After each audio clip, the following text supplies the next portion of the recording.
Quiero empezar diciendo, hermanos, que este capítulo es uno de los capítulos de la Biblia donde muchos hoy en día, por no tener la buena costumbre de leer la Biblia de manera corrida, sacan muchos textos de ahí fuera de su contexto. Como por ejemplo, en este capítulo vamos a ver que Pablo va a decir que la letra mata, mas el espíritu vivifica. Bueno, ¿qué es lo que dicen muchos al leer esto? Ya vio, pastor, no deberíamos de leer, de estudiar tanta Biblia porque la letra mata. O sea, vamos mejor a buscar momentos espirituales donde la presencia de Dios se mueva y entonces podamos sentir bonito. Bueno, no es eso de lo que Pablo está hablando, como vamos a ver a medida que avancemos a través de estos versículos. Otro versículo que también suele sacarse fuera de contexto es el versículo 17 de este mismo capítulo 3, que dice, porque el Señor es el Espíritu y donde está el Espíritu del Señor, ahí hay libertad. Entonces, ¿qué es lo que dicen muchos? Bueno, pues menos Biblia, menos estudio y vamos a buscar una vez más manifestaciones del Espíritu. Y entonces ahí hay libertad, o sea, donde hay esos movimientos, ahí se siente la libertad, ahí está el Espíritu de Dios. ¿Y será cierto esto? ¿Será que este tipo de personas está correctamente interpretando la Biblia? Bueno, vamos a ver por la realidad del contexto que lo que Pablo está diciendo aquí es algo totalmente distinto a lo que ciertas personas dicen que está diciendo aquí el apóstol Pablo. Porque como ya hemos visto en las enseñanzas pasadas, el apóstol Pablo tuvo un propósito principal a la hora de escribir su carta. Como cualquier persona que escribe una carta, siempre tiene él un propósito principal por qué escribe la carta. Bueno, el apóstol Pablo, como hemos visto ya en las últimas enseñanzas, él tenía un propósito principal de por qué él escribió esta segunda carta a la iglesia de Corintio. Y tenemos que recordar esto porque tenemos que seguir interpretando estos versículos que vamos a estudiar a la luz de ese propósito, a la luz de lo que el apóstol Pablo desde el capítulo 1 hasta este 3 ha venido hablando. Porque Pablo no ha cambiado aún de tema. Así que, ¿cuál fue el propósito principal? La carta no nos dice de manera explícita, pero sí nos dice a través de muchos versículos cuál fue ese propósito. Y el propósito, yo no voy a abarcar en convencerte, en darte evidencias que este es el propósito, porque ya usamos las enseñanzas pasadas para hacerlo, sino solamente me voy a limitar a decir que el propósito principal por el cual Pablo escribió esta carta fue para confrontar a un grupo pequeño pero significante de hermanos que por la influencia de algunos falsos apóstoles que se habían infiltrado en la iglesia de Corintio, pues estaban cuestionando la credibilidad y la autoridad del apóstol Pablo. Y por consiguiente, como estaban poniendo en duda la credibilidad del carácter del apóstol Pablo, por consiguiente, ellos estaban también poniendo en duda, cuestionando el mensaje del evangelio que Pablo proclamaba. Entonces, como Pablo sabe que la única manera de que el hombre sea salvo de la misma ira de Dios es al proclamar el evangelio, el mensaje del evangelio y que lo crean, pues él se da la tarea de corregir esta aberración. Y el apóstol Pablo hemos estado viendo que primeramente él ha estado defendiendo su carácter. Él ha estado diciendo que él ha tenido que sufrir mucho por la causa de Cristo, mucho por los miembros de la iglesia de Corintio, pero de aquí en adelante ahora el apóstol Pablo va a empezar a corregir esa mala idea de que el mensaje que Pablo predica no tiene credibilidad. Él va a decir, no, todo lo contrario. El mensaje que yo predico tiene poder de Dios para salvar, para dar nuevos corazones, para transformar a las personas. Y la evidencia, la prueba contundente de esto son sus mismas vidas, corintios. Recuerden que algunos de ustedes eran adúlteros, fornicarios. ¿Y qué es lo que pasó cuando yo les ministré el evangelio y que ustedes lo creyeron y vinieron en arrepentimiento y fe a Cristo? ¿Qué fue lo que pasó? Fueron transformados. Por lo tanto, el evangelio tiene poder todavía para transformar. Entonces, este fue el propósito original del apóstol Pablo que lo llevó a escribir esta segunda carta. ¿Hubieron otros propósitos secundarios? Sí, pero este es el principal. Ahora, si nosotros queremos interpretar bien la Biblia, pues tenemos que mantenernos en ese propósito original y principal que tuvo el apóstol Pablo al escribir esta carta. Porque de lo contrario vamos a empezar a sacar textos fuera de su contexto. Así que es necesario conocer lo que estaba pasando en ese tiempo cuando Pablo escribió la carta y conocer cuál era la situación de la iglesia de Corinto. Bueno, como dije, nosotros ya usamos 3 semanas para hablar acerca de esa situación reinante en la iglesia de Corintio. Sin embargo, podemos resumir la situación de aquel entonces de la manera siguiente. Esta iglesia, lamentablemente, en ella había mucha división. De hecho, ustedes recuerdan, esta iglesia se había dividido en 4 facciones, en 4 grupitos. Los que decían, yo soy de Pablo, no, pues que yo de Apolo, yo de Cefas, es decir, Pedro, y yo soy de Cristo, los religiosos. No, yo nomás soy Cristo. Y al diablo con los ah, ministros que Dios estableció, porque Dios, Jesús, instituyó, ¿qué? Constituyó profetas, de hecho, primero apóstoles, profetas, maestros y pastores, ¿verdad? O sea que lo necesitamos. De la manera que Dios diseñó cómo iba a edificar su iglesia. Entonces estaban ahí los de Cristo, yo nada más Cristo, y yo no quiero escuchar ni a Pablo, ni a Apolos, ni a los demás. Y Pablo, como vimos en la primera carta, tuvo que corregir eso, ¿verdad? Entonces estaba ese gran problema. Estaban estos 4 grupos que había causado que la membresía dentro de la iglesia de Corinto se dividiera. Y esta división, sin duda alguna, estaba siendo generada por la influencia de esos falsos maestros que se habían infiltrado en la iglesia, causando que, ¿qué, hermanos? Bueno, que un, un pequeño grupo, pero significante, dentro de la iglesia se levantara en contra de la autoridad del apóstol Pablo. O sea, se levantaron trayendo un ataque directo ¿a qué? A la autoridad apostólica y ministerial del apóstol Pablo. O sea, Pablo, no sé si de verdad tú vengas de Dios y nosotros queramos recibir tus enseñanzas. De hecho, no sé si deberías de seguir plantando iglesias. Dudamos ya de tu ministerio. Dudamos ya de tu apostolado. Ahora, la cosa es que este ataque directo a la persona del apóstol Pablo, a su autoridad ministerial y apostólica, pues como dije al principio, estaba poniendo en tela de juicio el mensaje del evangelio que Pablo estaba proclamando. O sea, porque cuando el mensajero es desprestigiado, pues obviamente también el mensaje entra en cuestionamiento. Y por esta razón Pablo empieza a escribir esta segunda carta. ¿Con qué fin? Bueno, con el fin de demostrar que efectivamente él había sido llamado por Dios. Y es por eso que su carta la empieza así: apóstol de Jesucristo por la voluntad de Dios. ¿Para qué? Para predicar el mensaje del evangelio. Así que estas cosas pues probaban que ciertamente Pablo era un hombre, era un siervo de Dios. Ahora sí, con esto en mente, vamos a entrar a estudiar los primeros 6 versículos de este capítulo 3. Dice Pablo: comenzamos otra vez. Bueno, estoy fallando de nuevo.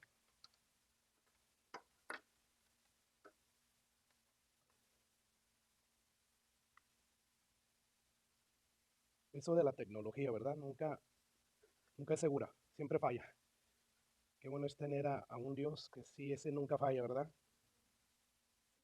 Pero bueno, me dijo Eva, ¿será ataque de Belcebú o que no te preparaste bien? Digo, no, a veces no sé qué es lo que sea, pero la computadora deja de trabajar. A ver, inicia el programa.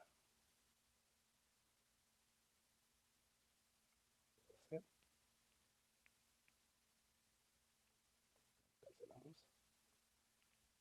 Vamos a ver si no hace lo que me hizo la última vez, que me borró todas las diapositivas de una predicación pasada. Que no.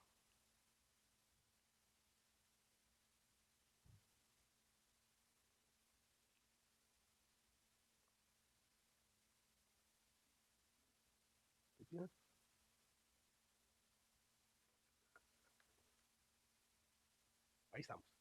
Dice Pablo: comenzamos otra vez a recomendarnos a nosotros mismos.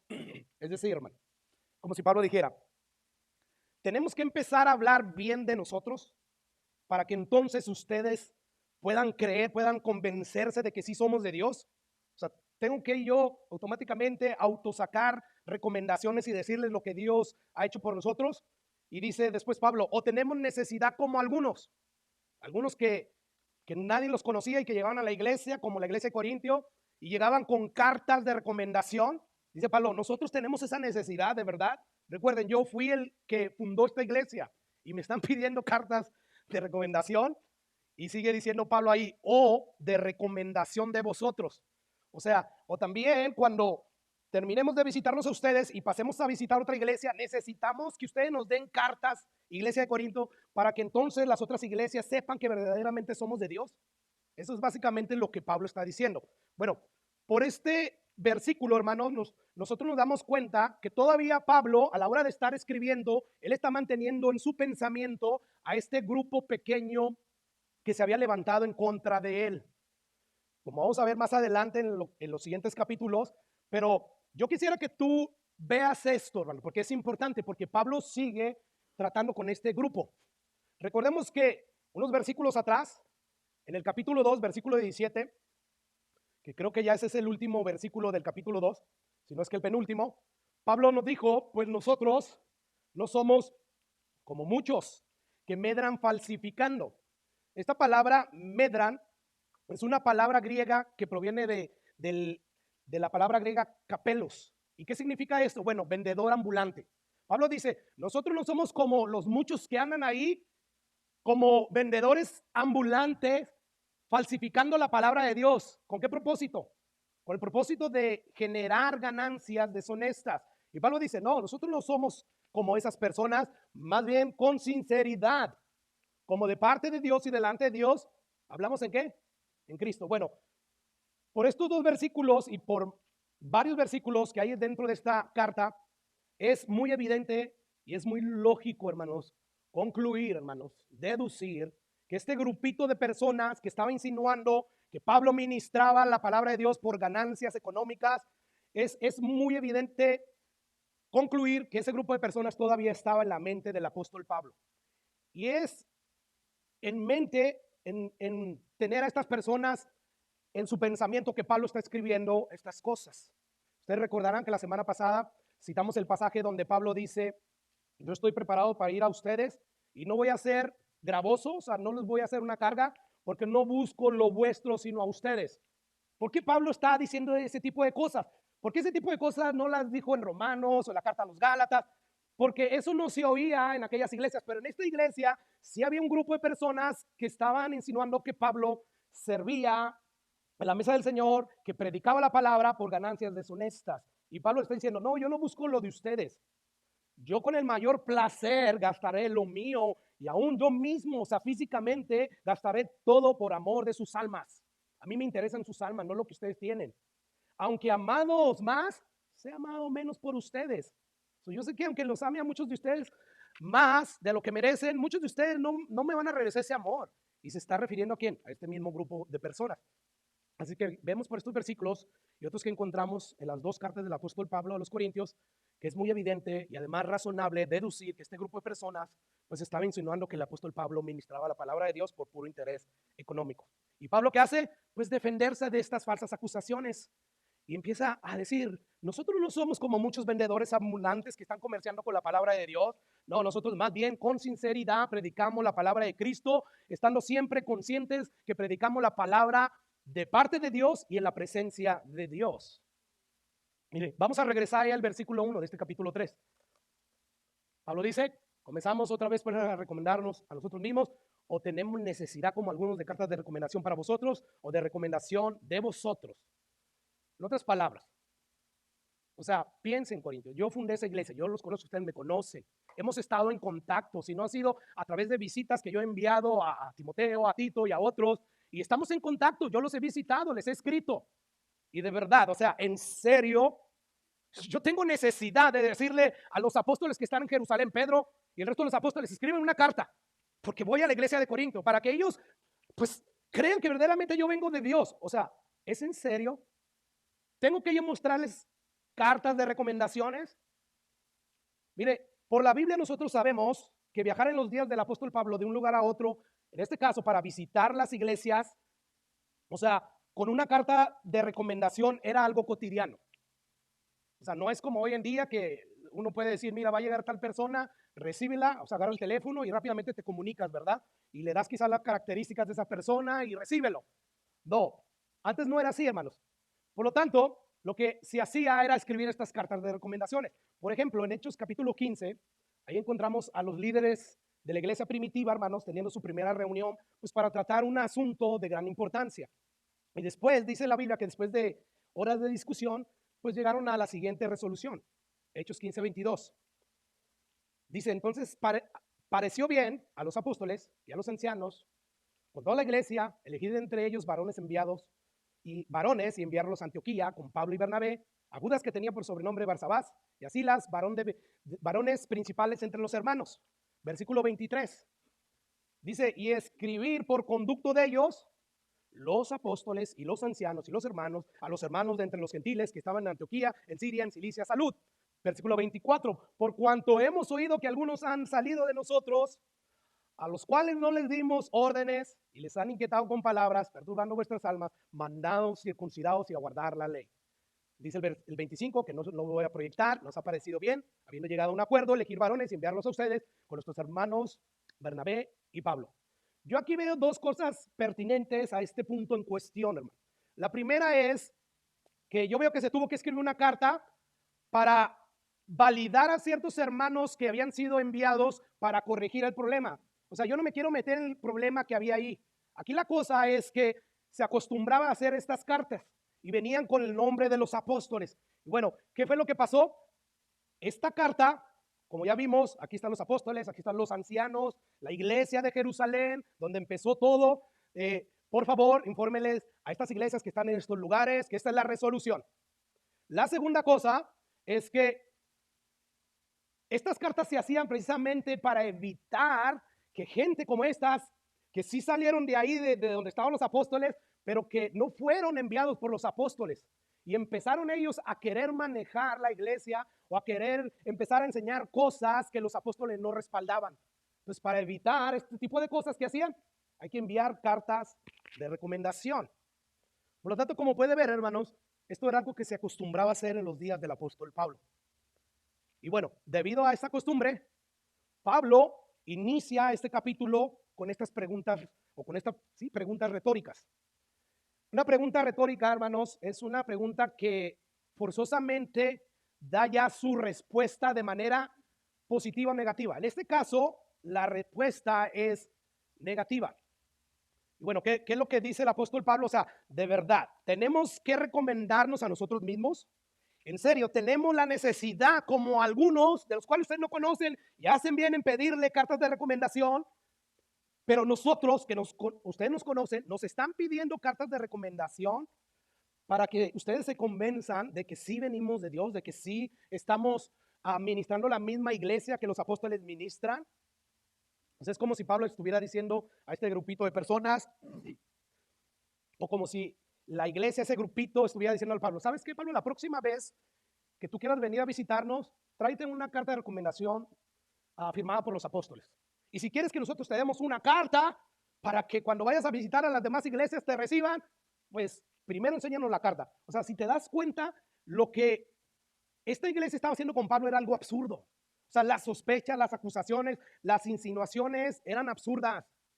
Una vez más, ¿por qué? Porque Pablo había fundado la iglesia. O sea, esa iglesia existía así, ciertamente, por Dios, ¿verdad? Sabemos eso. Pero gracias al esfuerzo del apóstol Pablo, que se fue a predicar ahí y que padeció mucho al principio.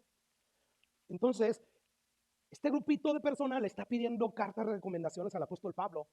Pablo dice, de verdad, déjenme decirle algo. ¿De verdad quieren cartas de recomendación que prueban que verdaderamente somos siervos de Dios?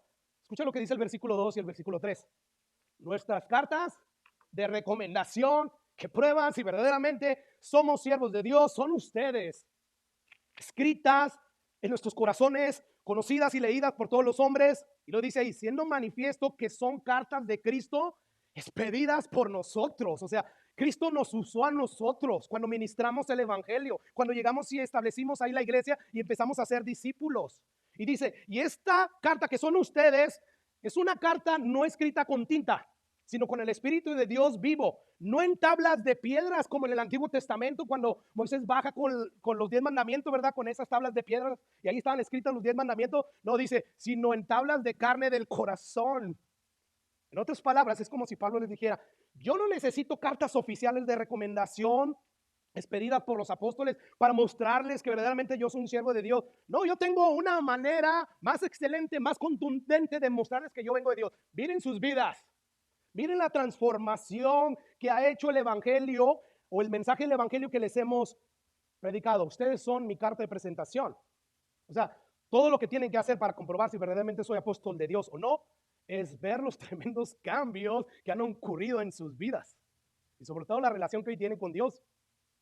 ¿Recuerdan ustedes qué fue lo que el apóstol Pablo escribió en 1 Corintios capítulo 6, versículo 9 al 11? Lo más seguro que no, pero mira lo que dice el versículo 11, pero yo primero te voy a leer el versículo 9 y 10. Pablo dice, ¿no saben que los injustos no van a heredar el reino de Dios? No hierren, no se equivoquen, ni los fornicarios, ni los idólatras, ni los adúlteros, ni los afeminados, ni los que se echan con varones, ni los ladrones, ni los ávaros, ni los borrachos, ni los maldicientes, ni los estafadores heredarán el reino de Dios. ¿Y qué dice Pablo ahí? Estos eras algunos, mas ya haber sido lavados, escucha, ya haber sido santificados, ya, o sea, ya, no es en el futuro, no, ya. La sangre de Cristo, si verdaderamente veniste a Él con un arrepentimiento genuino y con una fe confiando solamente en Él, la sangre de Cristo ya te lavó, ya. Número 2, fuiste ya santificados, apartados para Dios y además justificados en el nombre del Señor Jesucristo y por el Espíritu de nuestro Dios. O sea, es como si Pablo les dijera, antes de que ustedes me conocieran y que yo les predicara el mensaje del Evangelio, ustedes eran alguna de estas cosas que acabo de mencionar. Sin embargo, ahora que Dios ha operado una transformación por medio de su Espíritu Santo, cuando les prediqué el Evangelio y creyeron en Él, o sea, vean su testimonio, de verdad, están dudando si yo vengo de Dios. Así que esta era la carta que el apóstol Pablo llevaba donde quiera que fuera, y sobre todo a la iglesia de Corintios. Aquí está mi carta, una carta escrita no con tinta, no en tablas de piedra, sino esta es una carta que ha sido escrita por el mismo Espíritu del Dios vivo. ¿En tablas de qué? De carne del corazón. Y todo esto gracias al ministerio de la palabra de Dios a través del apóstol Pablo. Y de verdad, o sea, me están pidiendo cartas de recomendación. Dejen de estar siendo mal influenciados por los falsos maestros y dejen de cuestionar mi autoridad apostólica y ministerial. Ahora, con estas palabras que el apóstol Pablo abre este capítulo 3, él sin decirlo específicamente, pero de manera implícita, él les está mostrando a los corintios lo absurdo que fue aceptar el mensaje de apóstoles extraños que aunque traían cartas de recomendación que por cierto cualquiera podía falsificar, o sea, era extraño que ese mensaje y esa influencia hicieran que los miembros de la iglesia de Corintio empezaban a alejarse y empezaran a dudar ¿de qué, hermanos? De la autoridad apostólica y ministerial del apóstol Pablo. O sea, de verdad, ¿van a creerle mejor a ellos? Wow. Antes de pasar a los siguientes versículos, hermano, yo quisiera rápidamente que extrajéramos algunas lecciones que podemos sacar de aquí. Y la pregunta para sacar estas lecciones es, ¿qué es lo que acredita el llamado y el ministerio de una persona? ¿Será lo que uno piensa de uno mismo? O sea, yo siento de parte de Dios que Él me llamó al ministerio, a predicar la palabra. ¿Será eso? ¿Será que lo que dicen los demás, lo que dice la mayoría?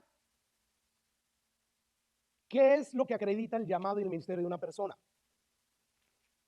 ¿Serán acaso las cartas de recomendación de los demás? Sobre todo si las cartas de recomendación fueron escritas por personas famosas e importantes. O sea, es que, ¿sabes quién es Marcos Witt? ¿Sabes quién es Joel Osteen? Ellos acreditan mi llamado. O sea, puedes llamarle a ellos. ¿Será esto, hermanos?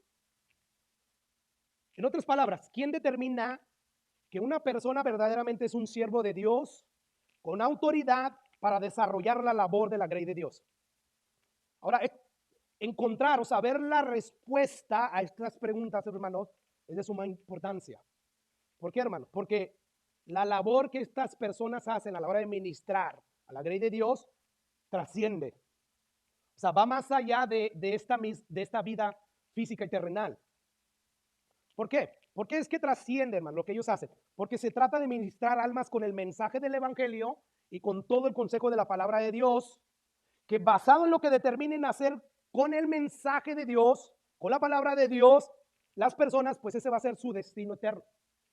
O salvación eterna o perdición eterna. O sea, en otras palabras, la eternidad de los que escuchan el evangelio, los que escuchan la palabra de Dios, depende de si el supuesto ministro que predica la palabra es un verdadero siervo de Dios o no lo es. Escucha lo que dice 1 Timoteo capítulo 4, versículo 16. Ten cuidado de ti mismo, Timoteo. César, ten cuidado de ti mismo y de lo que enseñas. ¿Y de qué dice ahí? De la doctrina. ¿Qué doctrina es enseñar?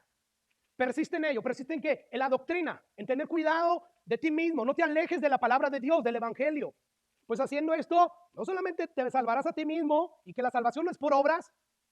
No. Es por lo que Jesús hizo en la cruz del Calvario. Nada más es por gracia. Sin embargo, tenemos que permanecer en la doctrina. Y dice ahí, ¿y a los que qué? A los que te oyeren. Por lo tanto, la pregunta es, ¿cómo sabemos si un ministro es un verdadero siervo de Dios? Bueno, en primer lugar, los verdaderos siervos de Dios tienen que ministrar constantemente el evangelio bíblico a los perdidos. Porque al hacer esto, ellos hacen que Dios pase a las personas de la potestad de Satanás a la potestad de ¿quién? De Dios. Bueno, esta fue la encomienda que Pablo y que los discípulos de Jesús recibieron. Escucha cómo Pablo lo dice en Hechos capítulo 26. Pablo pues le está relatando su conversión al rey Agripa porque se está defendiendo las acusaciones que le hacían los judíos. Y escucha lo que él dice que Jesús le dijo, ¿ok? En este versículo 16. Porque justo después de que él relata, cuando Jesús se le aparece en medio del mediodía y con una luz que sobrepasaba la misma luz del sol del mediodía y que cayó y que pues platica ahí con Jesús, ¿verdad? Bueno, dice que cuando Saulo cae, escucha lo que Jesús le dice a Pablo. Dice el versículo 16. Pero levántate, le dice Jesús, y ponte sobre tus pies, porque para esto he aparecido a ti. ¿Para qué? Para ponerte por ministro, por predicador del evangelio, por predicador de la palabra de Dios y testigo de las cosas que has visto y de aquellas cosas en que me apareceré a ti, librándote de tu pueblo y de los gentiles, a quienes ahora te envío. Versículo 18, al que quiero llegar. ¿Para qué, hermanos? ¿Para qué Dios lo llama para ser su ministro? Para que abra sus ojos. ¿De quién? De los pecadores.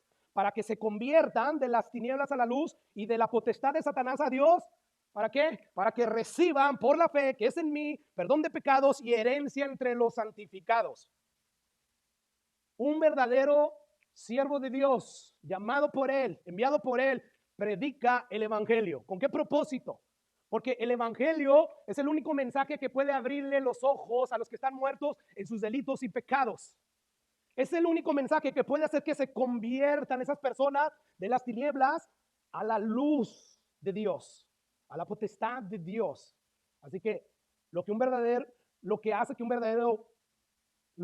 a un verdadero siervo de Dios, es que predica el evangelio, hermanos. ¿Y cómo se hace esto? Bueno, pues ya dije.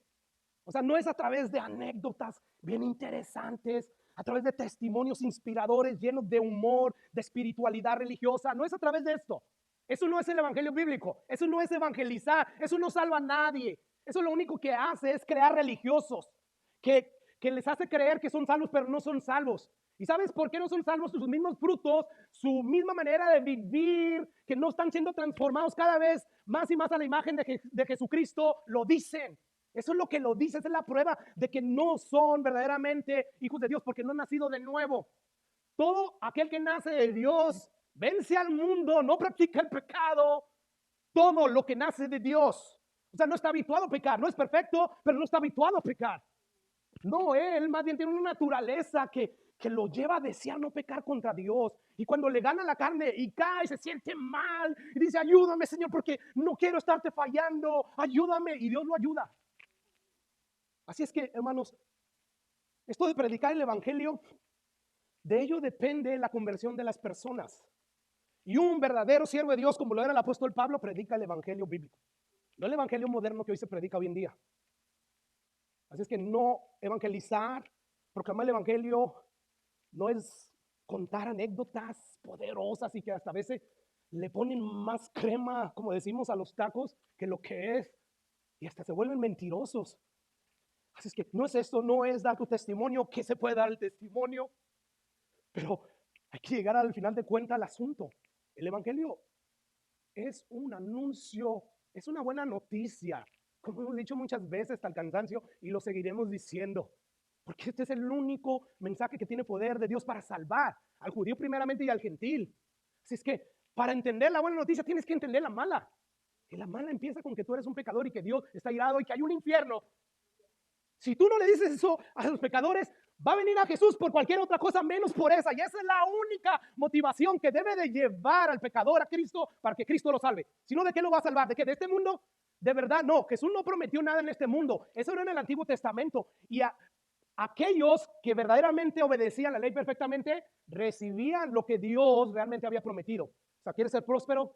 ¿Quieres mantenerte fuera de mis maldiciones? No peques, no peques. Pero ¿qué pasó? Nadie pudo obedecer la ley de Dios a la perfección.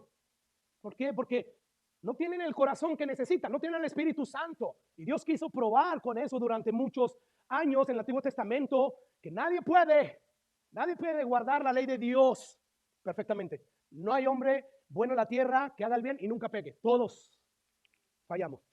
Ese es el propósito de la ley, llevarte a Cristo. Jesús, Dios sabía que nadie iba a poder. Recuerda, Él es omnisciente. Él lo sabe todo, Él conoce el futuro. Pero Él dio la ley para que viera que nadie puede. Y entonces la ley como ayo, como instructor, te dice, ve a Cristo. Porque eres un maldito, maldito todo aquel que no guardare todas las cosas que están escritas en la ley. Si tú dices, no, nada más, yo casi no he roto la ley de Dios. Con una solamente. Mira a Adán y a Eva, con uno y lo sacaron del jardín de Dios. Y Dios puso unos arcángeles, no quiero que se metan a mi santuario. Una espada, ¿verdad? ¿Cómo le haces para atravesar, para volver? Es imposible. Por lo tanto, necesitamos este evangelio. Necesitamos proclamar este evangelio. Así es que una característica principal de un verdadero siervo de Dios es que predica el evangelio constantemente.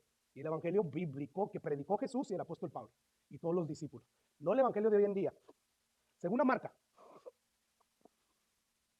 Los verdaderos siervos de Dios, ¿qué hacen?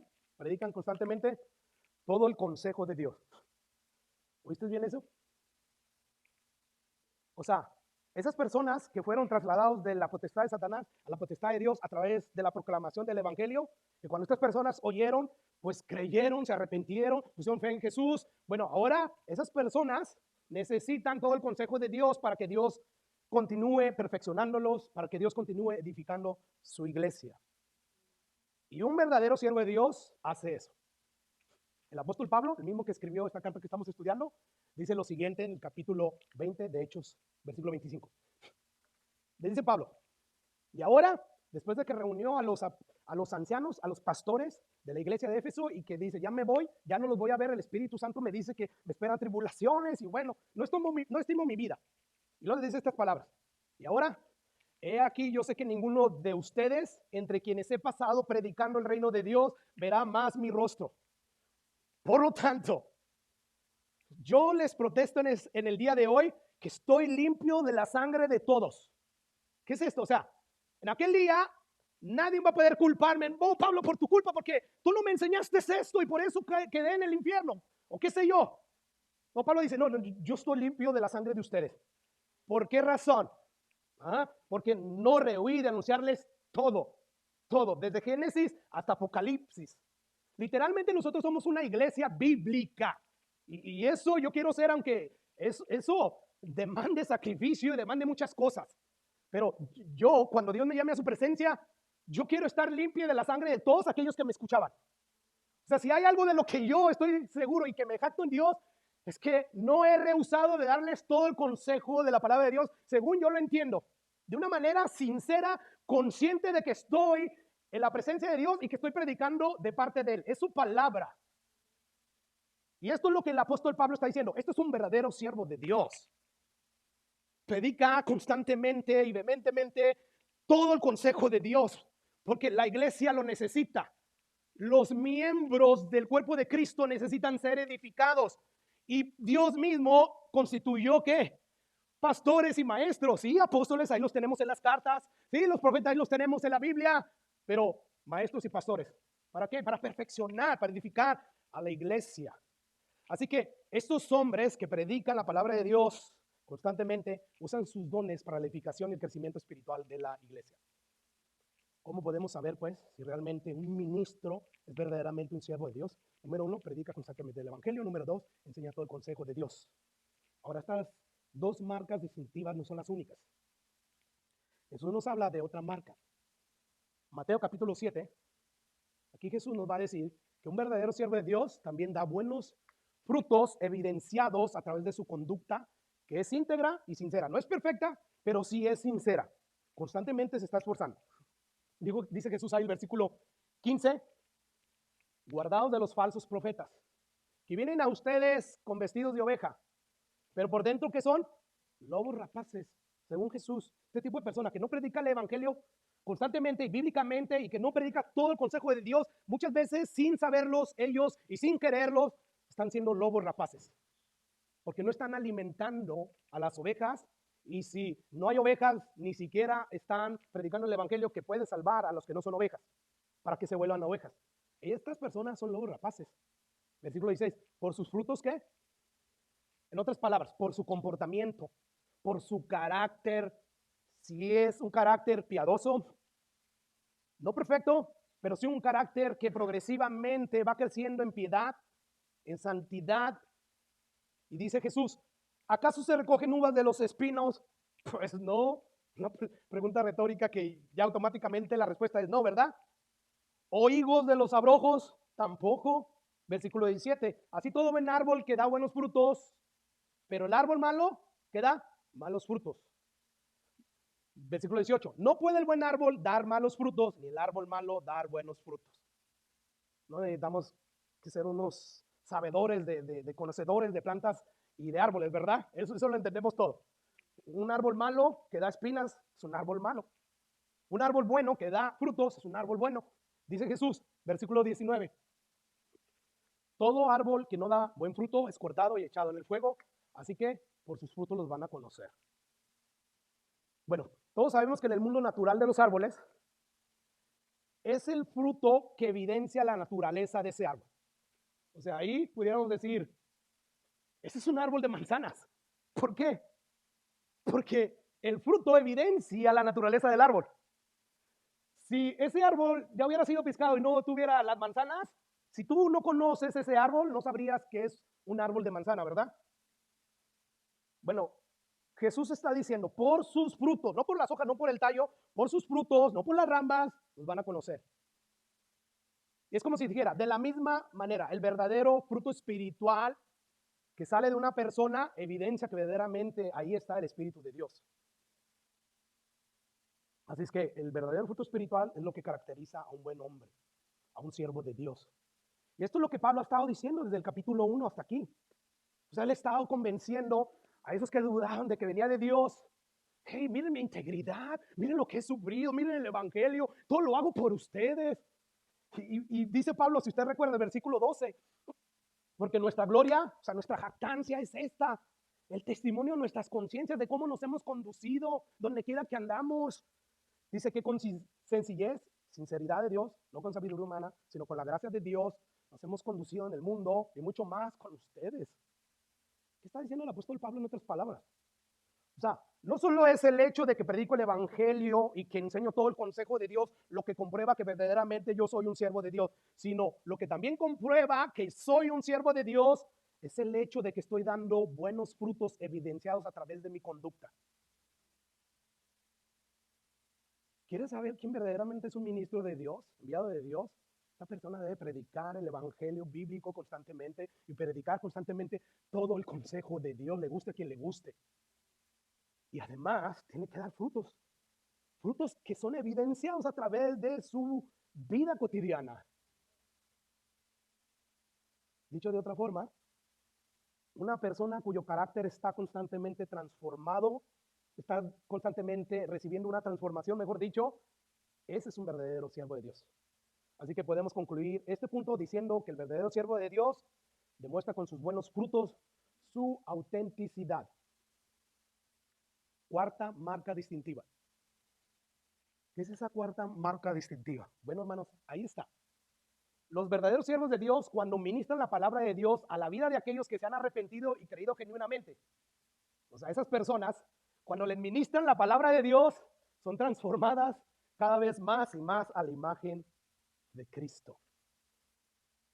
Esta cuarta marca distintiva ya nos la señaló el apóstol Pablo en el primer versículo. O sea, miren sus vidas, corintios. Esas son nuestras cartas, su transformación. Muchos de ustedes eran borrachos, fornicadores, adúlteros, mentirosos, pero ahora ya han sido lavados por la sangre, ya han sido santificados, ya han sido justificados, ya no son eso. ¿Por qué? Porque ahí estaba un verdadero siervo de Dios predicando todo el consejo de Dios.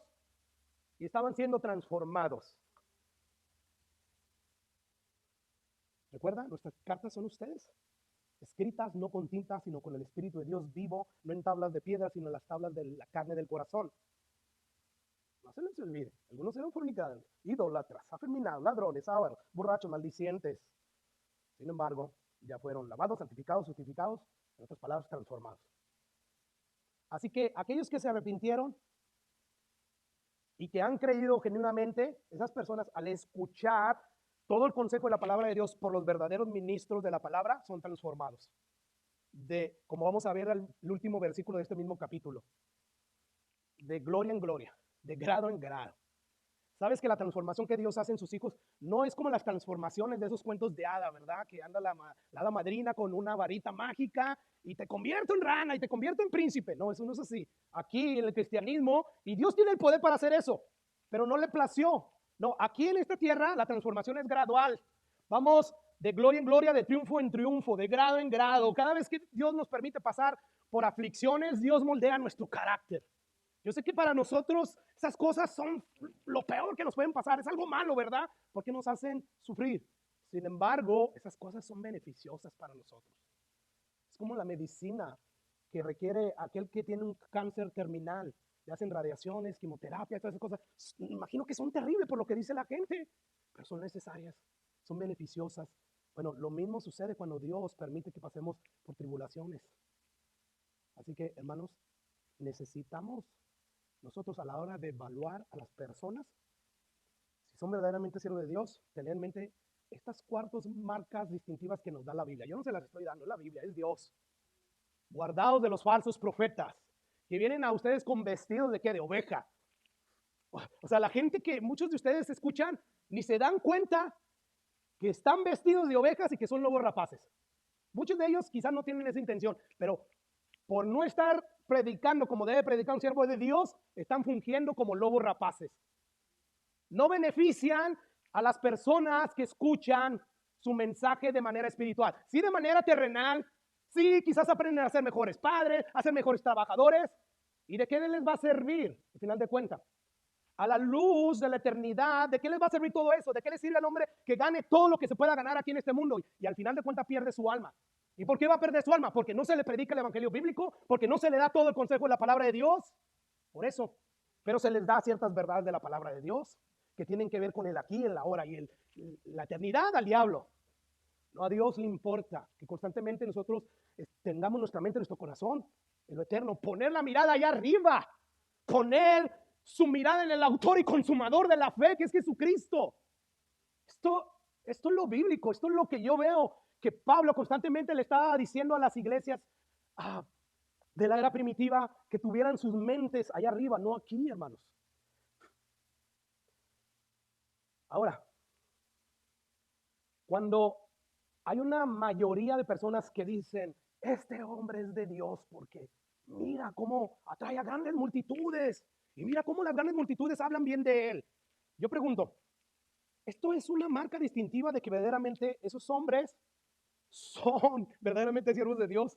No. Escucha lo que Jesús dijo en Lucas capítulo 6, versículo 26. No está ahí, pero te lo voy a leer. Hay de vosotros cuando todos los hombres hablen bien de vosotros. De hecho, sí lo tengo. Ahí está. Hay de ustedes. Cuando la mayoría de los hombres del mundo hablen bien de ustedes. Porque ¿saben qué? Así hacían sus padres, los del Antiguo Testamento, su descendencia. ¿Hacían con quiénes? Con los falsos profetas. Según Jesús, hermano, cuando la mayoría de la gente del mundo aprueba a alguien, normalmente quiere decir que ese alguien no viene de Dios. ¿Por qué? Porque quien le está aplaudiendo es el mundo. Y el mundo no puede ser amigo de Dios. El mundo, de hecho, aborrece a Dios. ¿Te das cuenta? Así que podemos concluir que evaluar el ministerio de alguien, dependiendo de la aprobación de la mayoría de la gente, no es una marca inequívoca que prueba que de verdad Dios está detrás de esos ministerios. Ahora sí, estas son las 4 cosas que extrajimos de este primer versículo. ¿Quieres saber si verdaderamente los ministerios que tú escuchas vienen de Dios? Evalúalos con estas marcas distintivas. Ahora sí, como dije, vamos al versículo 4. ¿Y qué va a hacer ahora el apóstol Pablo? Bueno, Lo que va a hacer Pablo es, para que nadie vaya a pensar que él se está gloriando, él se está jactando de que la obra de transformación que ocurrió en ciertos miembros de la iglesia de Cristo se debe a él. Él va a decir, no se debe a mí. O sea, ustedes son mis cartas, recuerden. Ya el Espíritu Santo los selló. Miren, ustedes eran antes esto y aquello, pero ahora no. Bueno, ¿qué va a decir Pablo? Escucha lo que dice. Versículo 4, y tal confianza tenemos mediante Cristo para con Dios. Versículo 5, no que seamos competentes, o sea, capaces por nosotros mismos para pensar algo de como de nosotros mismos, como si esto viniera de nosotros, sino que nuestra competencia, ¿de dónde proviene? De Dios. Versículo 6, el cual asimismo nos hizo ministros competentes de un nuevo pacto, no de la letra, sino del espíritu, porque la letra mata, más el espíritu vivifica. ¿Qué está diciendo Pablo aquí, hermano?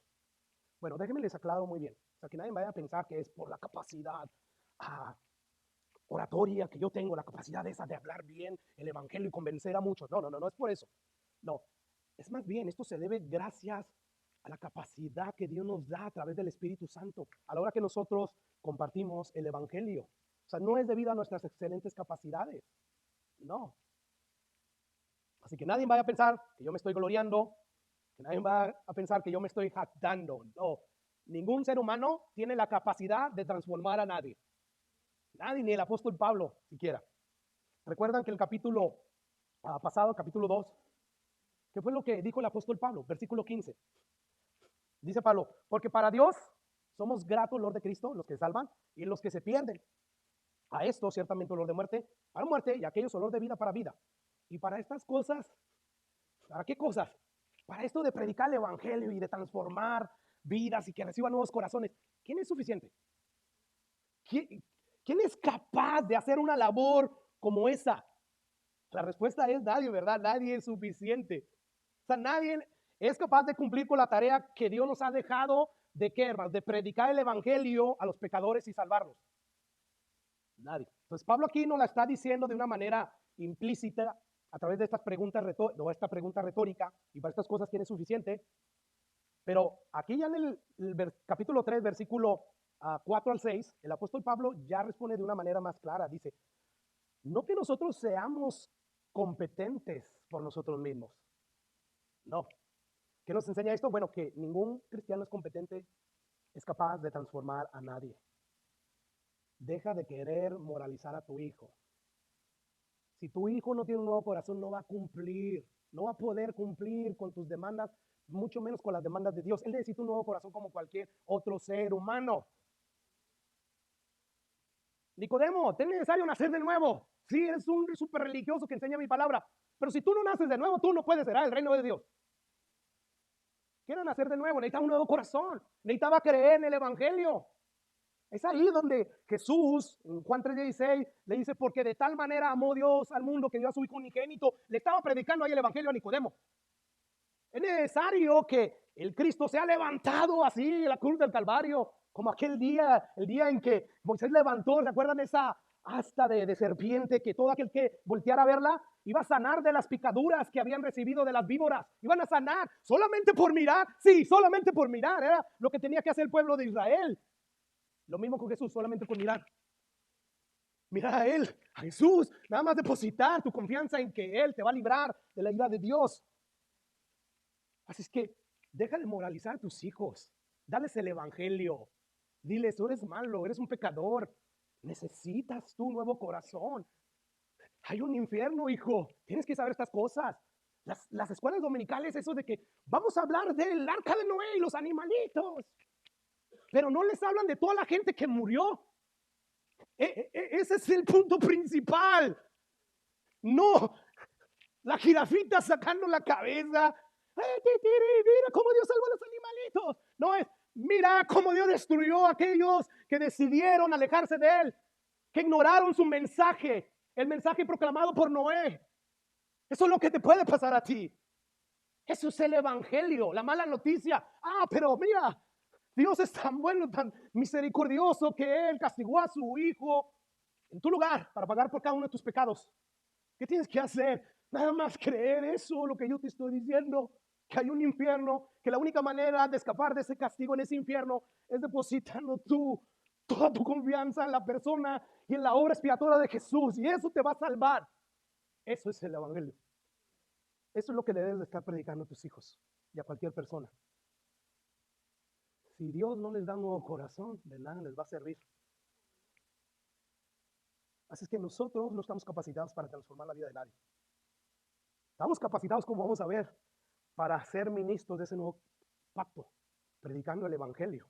Versículo 6, el cual asimismo nos hizo, ¿qué? Ministros competentes de un nuevo pacto. No de la letra, sino del espíritu, porque la letra mata, más el espíritu vivifica. ¿De qué nuevo pacto Pablo está hablando aquí? Bueno, Dios mediante, la semana pasada vamos a estar profundizando en esto, el nuevo pacto y el viejo pacto. Por hoy solamente vamos a limitarnos a decir que cuando Pablo habla del nuevo pacto se está refiriendo al nuevo pacto que encontramos en capítulos como Jeremías, capítulo 31, que es el que vamos a ver, donde Dios le promete a la casa de Israel que un día Él haría un pacto con ellos, un pacto incondicional, que no iba a depender de ellos, y que Él en ese pacto iba a derramar de su Espíritu Santo sobre la casa de Israel, y esa promesa se iba a extender a todos los gentiles, a todos aquellos que en arrepentimiento y fe vinieran y depositaran su confianza en la persona y obra de Jesús. Escucha lo que dice Jeremías 31, versículo 31. Dice Jeremías, he aquí vienen días, dice Jehová, los cuales haré un nuevo pacto. Había un viejo pacto, ¿verdad? El viejo pacto decía, haz estas cosas que te digo que hagas y vivirás. Nadie pudo. Maldito aquel que depende de ese pacto. No porque el pacto sea malo, el problema no es la ley. El problema es que nadie puede cumplir a la perfección la ley. Y eso te hace maldito. Maldito aquel que no pueda permanecer en todas las cosas que dice la ley. Pues el viejo pacto es ese, pero ¿cuál es el nuevo pacto? Que dice aquí Jeremías que Jehová iba a hacer con la casa de Israel, con la casa de Judá. Versículo 32. Bueno, déjenme decir que no es como el pacto que hice con sus padres, con sus descendientes, el día que tomé su mano para sacarlos de la tierra de Egipto, porque ellos invalidaron mi pacto. Aunque fui yo un marido para ellos, un buen marido, les di todo lo que un buen marido puede dar, y aún así me dejaron. Terminaron haciéndome infiel. Versículo 33. Pero este es el pacto que haré con la casa de Israel después de aquellos días, dice Jehová. Daré mi ley en su mente, la escribiré en su corazón. Recuerden el apóstol Pablo. Esas son mis cartas, no escritas con tinta, no, sino con el espíritu. Y no en tablas de piedra, sino en la carne del corazón. Bueno, lo que está diciendo ahí Dios. Y yo seré a ellos por Dios y ellos me serán por pueblo. Versículo 34. Y no enseñarán más a ninguno su prójimo, ni ninguno a su hermano, diciendo, conoce a Jehová, porque todos me van a conocer, desde el más pequeño de ellos hasta el más grande, dice Jehová. ¿Por qué, hermanos? Porque voy a perdonar la maldad de ellos y no me acordaré más de su pecado. Como vemos, este nuevo pacto que Dios hizo con el pueblo de Israel es un pacto donde Dios incondicionalmente prometió, que Él iba a escribir la ley, esa ley que nadie pudo cumplir en nuestros corazones, y nos iba a dar el deseo para obedecerla. Iba a derramar su Espíritu Santo y además iba a perdonar nuestros pecados. ¿A qué se está refiriendo? ¿A qué está haciendo alusión? Al sacrificio de Jesús. Una vez que Jesús pagara por nuestros pecados y dijera en la cruz del Calvario, consumado es, automáticamente al morir y al haber resucitado, Jesús estaba inaugurando ese nuevo pacto. De hecho, dice que cuando Él muere y expira y entrega su espíritu, encomienda su espíritu a Dios, dice que tembló, y ese templo que dividía el lugar santísimo, el lugar santo, o sea, el lugar santísimo era donde moraba la presencia de Dios, donde solamente el sumo sacerdote una vez al año para hacer expiación por todo el pueblo de Israel podía entrar, y tenía que entrar limpio, siguiendo todas las pautas que Dios había establecido. Ese lugar santísimo que está dividido por esa cortina enorme, dice que Dios a través del terremoto la derribó. ¿Para qué? Para que pudiéramos ya tener acceso a la misma presencia de Dios. ¿Gracias a qué? A tu obediencia, a tu perfección. No, gracias al sacrificio que Jesús hizo en la cruz del Calvario. Es este pacto que Pablo está hablando. Un pacto que fue inaugurado con la muerte y resurrección de Jesucristo. De ahí en adelante, ese pacto entró en vigencia. Y el pacto viejo quedó terminado. Escucha lo que dice capítulo 2 de Hechos, texto que conocemos mucho. Dice que cuando llegó el día del Pentecostés, estaban todos unánimes, de repente vino del cielo un estruendo como de un viento recio que soplaba, el cual llenó toda la casa donde estaban sentados. Y se les aparecieron lenguas repartidas como de fuego, sentándose sobre cada uno de ellos, y fueron llenos del Espíritu Santo y comenzaron a hablar otras lenguas, según el Espíritu les hace que hablasen. ¡Wow! Aquí Dios estaba ya cumpliendo esa promesa que había dado a siglos atrás. Y dice el apóstol Pedro que lo que había sucedido venía de parte de Dios. Algunos empezaron a maravillarse y decir, ¿qué es esto? Oímos a estas personas hablando en nuestro propio idioma, porque muchos judíos que vivían en otros países, que habían aprendido otras lenguas, habían venido a Jerusalén a celebrar lo que era el día del Pentecostés y estaban oyendo que estas personas hablaban en otras lenguas. Bueno, y habían otros que se estaban burlando y Pedro les dice, esto lo dicho por Dios por el profeta Jeremías, Ezequiel, pero en particular Joel. Y en los posteriores días dice Dios, ¿qué? Voy a derramar de mi espíritu sobre toda carne. Bueno, según Jesús, hermanos, según Pedro, según Pablo, según la Biblia, ¿cómo uno puede ser parte de este nuevo pacto? De tal manera que al entrar a ese nuevo pacto, pues Dios derrama de su Espíritu Santo. Vamos a preguntarle a Juan qué fue lo que Jesús respondió. Juan capítulo 7, versículos 38 y 39. Dice Jesús, el que cree en mí, ¿qué implica esto? El que cree en mí. El que cree que yo soy el Cristo, el ungido, el Mesías, el Cordero de Dios que quita el pecado del mundo, la persona de la cual habló Jeremías, Ezequiel, el que cree esto, el que cree que además yo soy Salvador, pero también Señor de señores del universo, como está escrito en las Escrituras. ¿No leyeron Ezequiel, Jeremías, Joel? Como está escrito en las Escrituras, de su interior correrán ríos de agua viva. ¿Y qué significa esto de ríos de agua viva? Bueno, el mismo apóstol Juan nos da la interpretación. Qué bueno que nosotros no tenemos que especular ni esforzarnos a ver qué es eso. Esto dijo del Espíritu, ¿qué, hermanos? Que habían de recibir los que creyesen en él. Pues aún no había venido el Espíritu Santo porque Jesús no había sido aún glorificado. Pregunta, según este pasaje, ¿cómo uno puede ser parte del nuevo pacto para que Dios derrame su Espíritu sobre uno? Tienes que creer en ese Jesús. Tienes que creer que Él es el Cordero de Dios que quita el pecado del mundo y que además Dios lo ha hecho Señor de señores sobre todo el universo.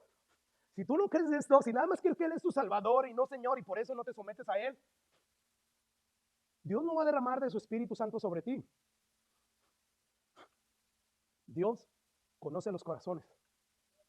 Dios sabe cuando hay un arrepentimiento genuino y que se está arrepintiendo precisamente por sus pecados y porque viene la ira y no porque, ay, las consecuencias, le fui infiel a mi esposa y por eso, y ahí está llorando la persona. Pero él está llorando por las consecuencias, porque mi esposa me quiere dejar, quiere que nos divorciemos, mi familia se está destruyendo. Y los hermanos ahí que no saben nada, mira cómo Dios lo está tocando. Ay, Dios, te estás muriendo. Pero Dios que conoce los corazones, esto no es un arrepentimiento genuino. Ese no. Pero tú solamente crees en Jesucristo y repite la oración del pecador. Y yo quiero hacer eso y lo hace. Pero de labios hacia afuera. Ahí Dios no derrama su espíritu. ¿Sabes qué es lo que te hace cristiano? Lo que te hace cristiano es que tú leas la Biblia y que te la sepas de memoria. No, lo que te hace cristiano es que Dios te dé un nuevo corazón. Te haya dado a su Espíritu Santo. Eso es lo que te hace un hijo de Dios. A los que los recibieron a Jesús, les dio la potestad de ser llamados ¿qué? Hijos de Dios. Pero no así a aquellos que no lo recibieron, que no creyeron en Él. ¿Te das cuenta? Y esto concuerda con lo que mismo Pedro dijo en ese mismo día en que Dios derrama su Espíritu Santo en el día del Pentecostés. Después de que el apóstol Pedro les predica el Evangelio, les dice lo siguiente, el versículo 36 del capítulo 2 de Hechos. Sepa pues ciertísimamente toda la casa de Israel que este Jesús a quien ustedes crucificaron, Dios le ha hecho ¿qué? Señor y Cristo. Al oír esto se compungieron de corazón y dijeron, le dijeron a Pedro y los otros apóstoles, varones, hermanos, ¿qué haremos? ¿Y qué les dijeron? Tú di la oración de fe. Arrepiéntete. Pero que haga la oración. No, arrepiéntete. Ve, sal de aquí arrepentido, buscando a Dios. Eso, o sea, no es lo que tú dices con tu palabra, es lo que realmente tú dices con el corazón.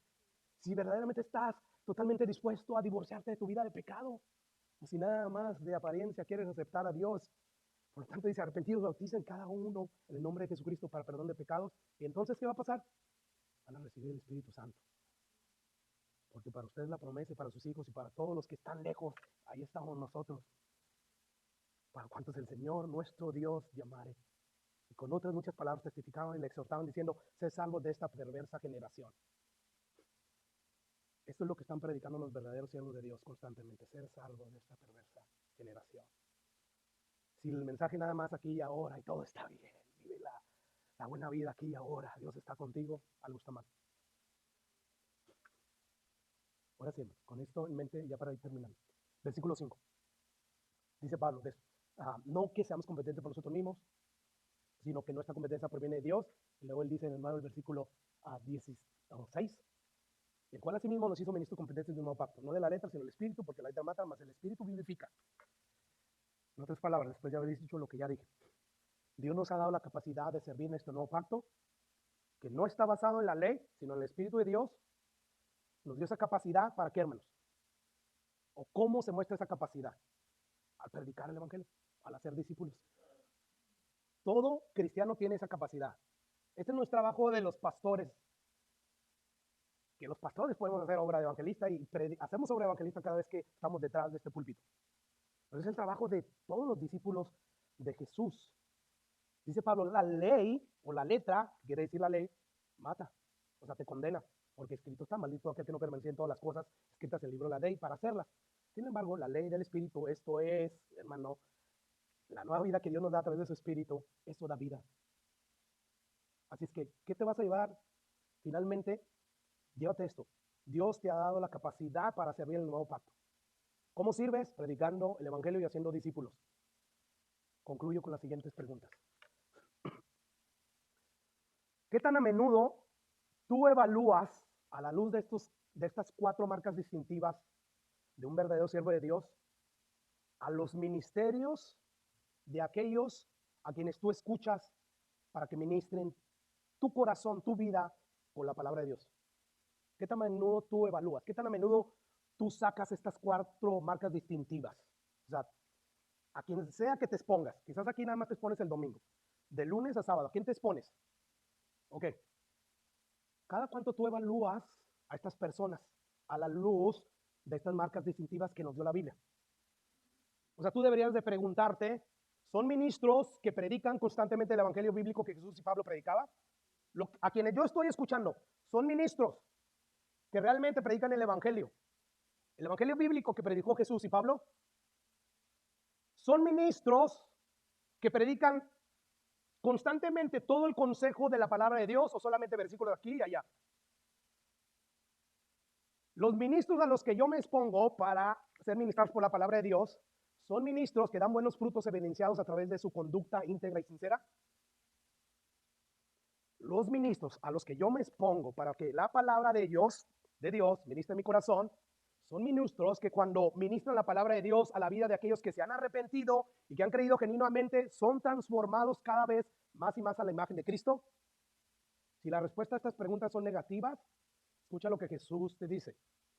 Guardaos de los falsos profetas, que vienen a vosotros con vestidos de oveja, pero por dentro son lobos rapaces. Hay lobos rapaces que son lobos rapaces por naturaleza. Esa es su intención, ese es su propósito. Pero hay otros lobos rapaces que no son intencionales, que por ignorancia, por no leer la Biblia, por ingenuos, no saben que están fingiendo como un lobo rapaz. ¿Por qué? Porque no están predicando todo el consejo de Dios, no están predicando el evangelio bíblico, sus vidas no se conforman a lo que predican, porque lo más seguro es que el Espíritu Santo de Dios no está ahí. Y por lo tanto, la vida de aquellos que los escuchan, como no hay arrepentimiento porque no se predica el verdadero evangelio, pues no están siendo transformadas. Así que Jesús te dice, guardado de los falsos profetas, cuídate, ten cuidado a quien escuchas. Y habla bonito y lo sigue mucha gente, yo sé, ten cuidado como quiera. Porque gradualmente ellos están matando tu vida espiritual. Y quizás si eres un verdadero cristiano, no va a permitir Dios que te pierdas totalmente, pero sí vas a ser afectado aquí en esta tierra. Tu vida espiritual y todo eso. No hay transformación por lo mismo. Así es que en otras palabras, como si Jesús nos dijera, tengan mucho cuidado de los predicadores mentirosos que dicen, que hablan de parte mía, sin embargo, no predican el evangelio bíblico, no predican todo mi consejo, por lo tanto, sus vidas no son transformadas ni las vidas de aquellos que los escuchan. Finalmente, hermano, la pregunta final es, ¿estás usando la capacidad que Dios te dio para este nuevo pacto, para predicar el evangelio y para ser discípulos? O sea, ¿estás sirviendo en este nuevo pacto, evangelizando, discipulando bíblicamente? Nota que yo no estoy preguntando si estás sirviendo en este nuevo pacto evangelizando y discipulando modernamente. O sea, a la hora de predicar el evangelio modernamente es, pídele a Dios que entre en tu corazón. Después de haber dicho un montón de cosas, que Dios está ahí para sanarte, Dios está ahí para ayudarte y quién sabe qué. No hablaron de nada, de la mala noticia, ni del infierno, ni nada. Pero pídele a Dios que entre a tu corazón. Él va a salvar tu vida y va a cumplir todos los deseos de tu corazón. Qué bueno que Dios no hace eso, ¿verdad? Imagínense, Dios cumple todos nuestros deseos de nuestros corazones. Muchos de ellos son egoístas. Ya nos vieron alejado de Dios esas cosas. No, Dios concede la petición de nuestros corazones que están de acuerdo a su voluntad. Sí, pero ahí dice en el Salmo, pastor. Sí, no es lo único que dice ahí en la Biblia. Hay más versículos, más capítulos, más libros. Entre ellos está, por ejemplo, Juan, que tenemos la confianza de que Dios escucha nuestras oraciones y Él las contesta si pedimos de acuerdo a su voluntad, ¿verdad? Así que no se trata de predicar de esta manera. No. O sea, si tu evangelismo bíblico no habla del pecado, no habla de la ira venidera, no habla del infierno como castigo eterno, no es evangelio bíblico. Sin embargo, si tú hablas del pecado, de la ira venidera, del infierno, esta es la mala noticia, pero también hablas de la buena noticia. ¿Cuál es la buena noticia, hermano? De que Dios ha provisto un medio para que los pecadores no terminen en ese castigo eterno. ¿Cuál es ese medio? Se encuentra en la persona y en la obra expiatoria de nuestro Señor Jesucristo. Esa obra que Él realizó a favor de todos aquellos que quieran correr a Él, el arrepentimiento y fe, está disponible. Eso es evangelio. Así que la pregunta es esa, ¿estás sirviendo en este nuevo pacto, evangelizando y discipulando bíblicamente? Si es así, bien por nosotros. Porque sin duda, en el día final vamos a escuchar las palabras de Dios diciendo, bien, buen siervo y fiel. Sobre poco has sido fiel, sobre mucho te pondré, entra en el gozo de tu Señor. Y no porque fuimos obedientes por el sacrificio de Jesús, pero van a haber menos